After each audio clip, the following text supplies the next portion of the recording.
যে কোনো ভাবে এই হোক চান্দাহারে আদায় করাই লাগবো। অভাব অনটনের ভিতরে বড় হয়েছি, অনেকটা সুযোগ আছে, ব্যাংক অ্যাকাউন্টে টিয়া রাখি ফুরে জাম করি এলাম। রিফাত একটু হিসাব নিকাশ করে কাম করতে হবো, পাবলিকে যদি আঙ্গ নামে থানায় অভিযোগ করে দে। অভিযোগটা কার কাছে দিব? পুলিশের কাছেই তো নাকি? আরে পুলিশটাই তো হইলো আঙ্গুর নিজস্ব সম্পত্তি, অভিযোগ দিব কিন্তু কাম হইতো না। যদি মিডিয়াতে চলি আইয়ে একটু ভয় এ জায়গাতেই, তারপরেও সমস্যা নাই, কয়েকটা দেশের ভিসা লাগাই দেখছি, কোন রকম 19-20 দেখলেই সোজা বিদেশ চলে যাবো। অন কিনতে হইব হেটা ক। আজকে সন্ধ্যায় আমরা কয়েকজন মিলি গ্রুপ বান্ধি সাবেক এমপি উর্মি আহমেদের বাসায় যাই 50 লক্ষ টাকা চান্দা দাবি করুম।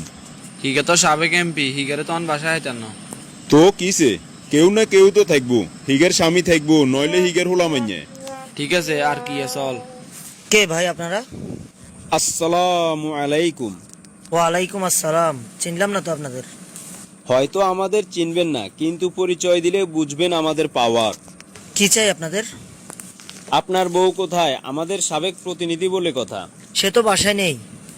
আমার পরিচয়টা আগে দেই, আমি হচ্ছি এই নগরের সাধারণ সম্পাদক। আপনার স্ত্রী অনেক ক্ষমতা দেখাইছে, এখন আমাদেরকে টাকা দিতে হবে 50 লক্ষ, না হয় আপনার স্ত্রীর পরিবর্তে আপনারে কট খাওয়াই দিমু 1-2-তে। দেখো ভাই, তোমরা আমাদের দুর্বলতার সুযোগ নিয়ে এত টাকা চাইতেছো, কিন্তু এই মুহূর্তে তো এত টাকা দেওয়া আমাদের পক্ষে সম্ভব না।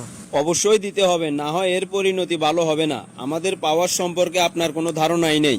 আচ্ছা ঠিক আছে, তোমাদেরকে এখন আমি সব দিক মিলিয়ে 10 লাখ টাকার মতো ব্যবস্থা করে দিতে পারবো, এর বেশি তো আর দিতে পারবো না। যা লমু তাই লাভ।